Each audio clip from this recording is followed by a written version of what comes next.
एक विशाल हरे भरे ग्रासलैंड के बीच एक सुंदर सी झोपड़ी थी। उस झोपड़ी में एक बहुत सुंदर लड़की अकेली रहती थी। वह न बहुत अमीर थी न बहुत गरीब, बस ठीक ठाक जीवन जीती थी। उसके घर में उसके अलावा कोई नहीं था। इतनी सुंदर जगह में रहने के बावजूद वो अक्सर उदास रहती थी। हर दिन वो अपने फूलों के खेत के पास बैठती, दूर पहाड़ों को देखती, नदी की आवाज सुनती और चुपचाप अपने अकेलेपन के साथ समय बिताती थी। उसकी सुंदरता उस जगह की खूबसूरती जैसी थी, लेकिन उसकी आंखों में हमेशा उदासी रहती थी। वहीं उसने अपनी जिंदगी के सबसे सुंदर दिन अपने पिता के साथ बिताए थे। उसके पिता ही उसका एकमात्र सहारा थे। वे एक प्रसिद्ध वैद्य थे। पास के जंगलों से दुर्लभ जड़ी बूटियां लाते, उनसे दवाइयां बनाते और दूर दूर से आने वाले लोगों का इलाज करते थे। उनके फूलों के खेत केवल सुंदरता के लिए नहीं थे, उन फूलों से वे सुगंधित इत्र भी बनाते थे, जिसकी खुशबू दूर गांवों तक पहचानी जाती थी। लड़की बचपन से अपने पिता के साथ रहती, उन्हें जंगल जाते देखती, जड़ी बूटियां पहचानना सीखती, फूलों की देखभाल करती और इत्र बनते हुए देखती। उसने अपने पिता के स्नेह में एक खुशहाल जीवन जिया था। उसकी हंसी उन मैदानों में गूंजती थी और उसकी आंखों में उदासी का नाम भी नहीं था। लेकिन समय हमेशा एक जैसा नहीं रहता। एक दिन उसके पिता इस दुनिया को छोड़कर चले गए। उनके जाने के बाद वही झोपड़ी, वही फूलों के खेत, वही नदी, वही पहाड़, सब कुछ वैसा ही रहा, पर उसकी दुनिया बदल गई। अब हर कोना उसे अपने पिता की याद दिलाता था। जंगल की पगडंडियां, इत्र की खुशबू, जड़ी बूटियों की टोकरी, सब में उसे अपने पिता की आवाज सुनाई देती। वो टूट गई थी, लेकिन बिखरी नहीं। अपने जीवन यापन के लिए उसने अपने पिता का फूलों और इत्र का कारोबार जारी रखा। हर सुबह वह फूल चुनती, उनसे इत्र बनाती और अपने पिता की तरह मेहनत करती। धीरे धीरे उसने वैद्यक विद्या को भी अपनाया, क्योंकि वो बचपन से ये सब सीखती आई थी। अब कभी कभी गांव के लोग उसके पास भी आने लगे। वो जंगल से जड़ी बूटियां लाती, दवाइयां बनाती और लोगों का इलाज करती। जब भी वो किसी बीमार को ठीक करती, उसे अपने पिता की सीख याद आती। एक वैद्य धरती पर भगवान का दूसरा रूप होता है। वैद्य का धर्म है हर किसी की सहायता करना, चाहे वो मित्र हो या शत्रु। उसने इन शब्दों को अपने जीवन का सत्य बना लिया। उस विशाल हरे भरे ग्रासलैंड के बीच बनी सुंदर सी झोपड़ी केवल उसका घर नहीं थी, बल्कि उसकी पूरी दुनिया थी। वहीं उसने अपनी जिंदगी के सबसे सुंदर दिन अपने पिता के साथ बिताए थे। उसके पिता ही उसका एकमात्र सहारा थे। वो मुस्कुराकर उनकी गोद में सिर रख देती और उसे लगता जैसे पूरी दुनिया की सबसे सुरक्षित जगह वही है। उस समय तक उसने कभी सोचा भी नहीं था कि यही सुंदर दुनिया एक दिन उसकी सबसे बड़ी याद बन जाएगी। एक दिन सुबह की हल्की धूप जब जंगल की ऊंची शाखाओं के बीच से छनकर धरती पर उतर रही थी, गौरी अपनी टोकरी लेकर जंगल की ओर निकली। उसे कुछ दुर्लभ जड़ी बूटियां और औषधियों के लिए आवश्यक पौधे इकट्ठा करने थे। तभी अचानक जंगल की शांति को चीरती हुई एक अजीब सी कराह उसके कानों में पड़ी। वो आवाज दर्द से भरी थी। गौरी तुरंत चौकन्नी हो गई। आवाज की दिशा में तेजी से बढ़ी। कुछ दूर जाकर जो दृश्य उसने देखा, घने वृक्षों के बीच सूखी पत्तियों पर एक सुंदर युवती घायल अवस्था में पड़ी थी। उसने राजसी वस्त्र पहने हुए थे, कीमती कपड़े, नाजुक आभूषण, और उसकी शान बता रही थी कि वो किसी बड़े राजघराने से होगी। पास ही उसका घोड़ा भी गिरा पड़ा था, घायल और थका हुआ, कि वस्त्र धूल और रक्त से सने हुए थे। ये सब देखते ही गौरी बिना एक पल गंवाए उसकी ओर दौड़ी। उसने तुरंत अपनी चादर का किनारा फाड़कर उसके घावों से बहता रक्त साफ किया। घबराइए मत, आप सुरक्षित हैं, गौरी ने शांत स्वर में कहा। हालांकि वो जानती थी कि घायल युवती शायद उसकी बात ठीक से सुन भी नहीं पा रही थी। उसने पहले उसकी नब्ज देखी, फिर उसके घोड़े की हालत पर एक नजर डाली। युवती को तत्काल उपचार की आवश्यकता थी। गौरी ने बड़ी कठिनाई से उसे सहारा दिया, उसका हाथ अपने कंधे पर रखा और धीरे धीरे उसे जंगल से अपनी झोपड़ी तक ले आई। रास्ता आसान नहीं था, पर उसके भीतर अपने पिता की वही सीख जीवित थी। किसी भी पीड़ित की सहायता करना ही सबसे बड़ा धर्म है। झोपड़ी पहुंचते ही उसने तुरंत काम शुरू कर दिया। उसने जड़ी बूटियों से लेप बनाया, घावों को साफ किया, पट्टी बांधी, दर्द कम करने वाली औषधि दी और उसे अपने ही बिस्तर पर विश्राम के लिए लिटा दिया। दिन धीरे धीरे ढलने लगा। गौरी बार बार उसका तापमान देखती, उसे औषधि देती और उसकी देखभाल करती रही। कई घंटों बाद शाम गहराने पर घायल युवती की आंखें धीरे धीरे खुलीं। वो कुछ क्षणों तक चुप रही और उसके सामने खड़ी थी एक सुंदर शांत चेहरा लिए लड़की गौरी। गौरी की आंखों में चिंता भी थी और अपनापन भी। राजसी वस्त्रों वाली वह युवती आश्चर्य से उसे देखती रही। आप सुरक्षित हैं, गौरी ने धीमे स्वर में कहा। आप जंगल में घायल मिली थी, इसलिए मैं आपको यहाँ ले आई। वही युवती कुछ पल तक गौरी को देखती रही, मानो दर्द और अंधेरे के बीच उसे पहली बार कोई विश्वास की रोशनी दिखाई दी हो। वह युवती कुछ क्षणों तक गौरी को देखती रही, उसकी आंखों में अब भय कम था और विश्वास अधिक। धीरे धीरे उसने सहारा लेकर बैठने की कोशिश की। गौरी ने तुरंत उसे संभाला और पानी का पात्र उसकी ओर बढ़ाया। कुछ घूंट पीने के बाद वो युवती हल्की मुस्कान के साथ बोली, तुमने मेरी जान बचाई है, मैं तुम्हारा ये उपकार कभी नहीं भूलूंगी। गौरी ने विनम्र स्वर में कहा, मैंने केवल अपना कर्तव्य निभाया है। युवती ने आश्चर्य और सम्मान से उसकी ओर देखा, फिर धीमे स्वर में बोली, मैं इस राज्य की राजकुमारी हूँ। मैं जंगल में शिकार के लिए गई थी। सब कुछ ठीक था, लेकिन अचानक एक शेर ने मुझ पर और मेरे घोड़े पर हमला कर दिया। तुमने मुझे बचाया, मेरी देखभाल की, मुझे नया जीवन दिया। इसके लिए मैं तुम्हें दिल से धन्यवाद देती हूँ। कुछ समय विश्राम और उपचार के बाद राजकुमारी स्वयं को पहले से बेहतर महसूस करने लगी। जब चलने लायक शक्ति लौट आई, तब गौरी ने उसे सहारा दिया और राजमहल लौटाने का निश्चय किया। दोनों झोपड़ी से निकलीं। गौरी ने राजकुमारी को सावधानी से जंगल के रास्तों से बाहर निकाला।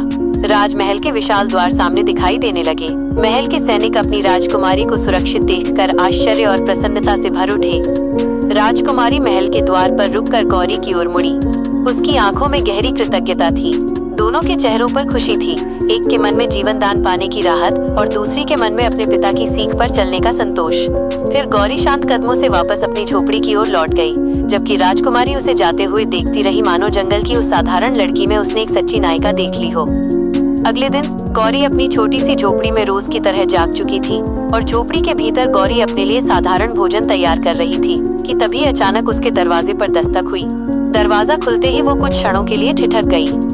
उसके सामने राजमहल के कई सैनिक खड़े थे। उनके वस्त्र चमकदार थे, हाथों में राजचिन्ह सजे थे और उनके साथ सुंदर थाल थे, जिनमें सोने के आभूषण, अशर्फियां, कीमती वस्त्र और बहुमूल्य उपहार सजे हुए थे।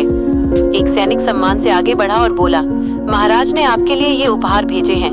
आपने राजकुमारी की प्राण रक्षा की। यह उसी के प्रति राज परिवार की कृतज्ञता है। गौरी के चेहरे पर हल्की गंभीरता आ गई। उसने शांत लेकिन दृढ़ स्वर में कहा, जान बचाना तो मेरा कर्तव्य है। मैं एक वैद्य की बेटी हूँ और मेरे पिता ने मुझे यही सिखाया है कि किसी के प्राण बचाने की कोई कीमत नहीं होती। सेवा धर्म है, व्यापार नहीं। मैं इसकी इतनी बड़ी कीमत नहीं ले सकती। कृपया ये सब वापस ले जाइए। मैंने जो किया वो किसी पुरस्कार के लिए नहीं किया, वो तो केवल मानवता और मेरे पिता की सीख थी। फिर सैनिकों ने सम्मान से सिर झुकाया।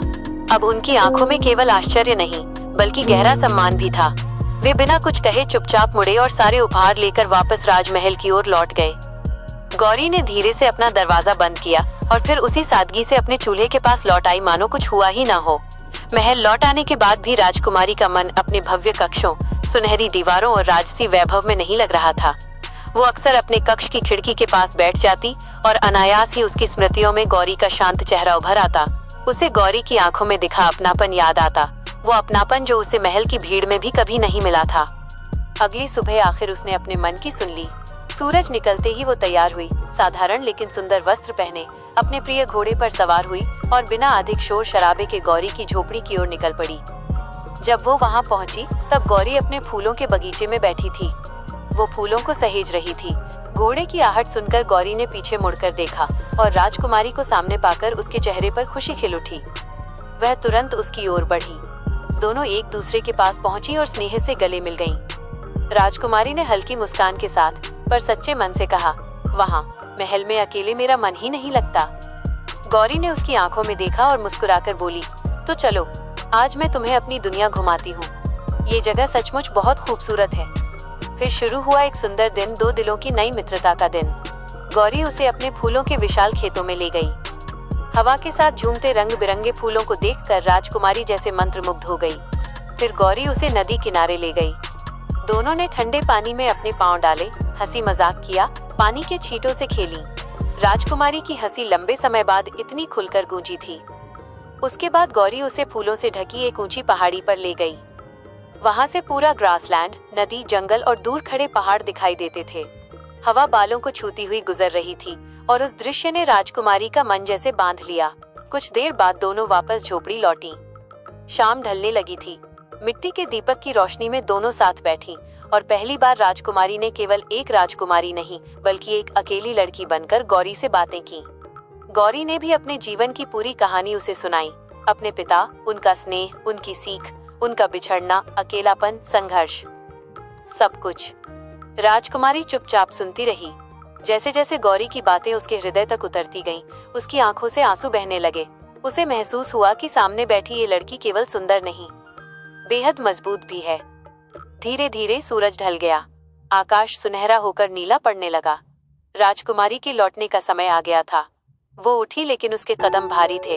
उसने भावुक होकर गौरी का हाथ थाम लिया और कहा, मेरा मन तो नहीं करता यहाँ से जाने का, तुम्हें अकेला छोड़कर, पर मुझे जाना होगा। लेकिन सच कहूँ, मैं हमेशा तुम्हारे साथ रहना चाहती हूँ। तुम्हारे साथ मुझे बहुत अच्छा लगता है। गौरी की आंखों में भी नमी उतर आई, पर उसने मुस्कुराकर कहा, यह जगह और मैं हमेशा यहीं रहेंगे। राजकुमारी धीरे धीरे अपने घोड़े पर सवार हुई। वो बार बार पीछे मुड़कर गौरी को देखती रही और गौरी वहीं खड़ी उसे जाते हुए देखती रही। गौरी अपनी झोपड़ी के बाहर रोज की तरह अपने फूलों को सहेज रही थी। तभी दूर से घोड़ों और रथ के पहियों की आहट सुनाई दी। गौरी ने आश्चर्य से नजर उठाई। उसकी झोपड़ी की ओर एक राजसी रथ बढ़ता चला आ रहा था। उसके साथ सैनिक भी थे। रथ से पहले राजकुमारी उतरी और उसके पीछे स्वयं महाराज। गौरी ये देखकर चौंक गई। उसने तुरंत आदर पूर्वक सिर झुकाया और विनम्रता से उन्हें अपनी झोपड़ी के भीतर आने का आग्रह किया। उसकी छोटी सी सादी झोपड़ी में राजसी वैभव तो नहीं था, पर सच्चा सम्मान अवश्य था। गौरी ने अपने पिता के पुराने साफ सुथरे आसन उन्हें बैठने के लिए दिए। फिर मिट्टी के घड़े से पानी भरकर गिलास में दोनों के सामने रखा। राजा और राजकुमारी चारों ओर देखने लगे। सादा जीवन, मिट्टी की दीवारें, जड़ी बूटियां, फूलों की सुगंध और हर कोने में संघर्ष के बीच सहेजी गई गरिमा। राजा की आंखों में गंभीरता उतर आई। उन्होंने धीमे स्वर में कहा, तुमने मेरी बेटी की जान बचाई और बदले में कोई उपहार स्वीकार नहीं किया। जब मुझे ये पता चला तो मुझे अत्यंत आश्चर्य हुआ। तुम्हारे पास धन नहीं, वैभव नहीं, फिर भी तुम्हारे मन में कोई लालच नहीं है। यही तुम्हारी सबसे बड़ी सुंदरता है। मैं चाहता हूँ कि तुम आज से हमारे साथ महल में चलो, वहाँ रहो। तुम्हें किसी अभाव में जीवन नहीं बिताना पड़ेगा। महाराज, आपका स्नेह मेरे लिए बहुत बड़ा सम्मान है, परंतु ये घर केवल एक झोपड़ी नहीं, मेरे पिता की यादों का संसार है। मैं इसे छोड़कर नहीं जा सकती। राजकुमारी ये सुनते ही बेचैन हो उठी।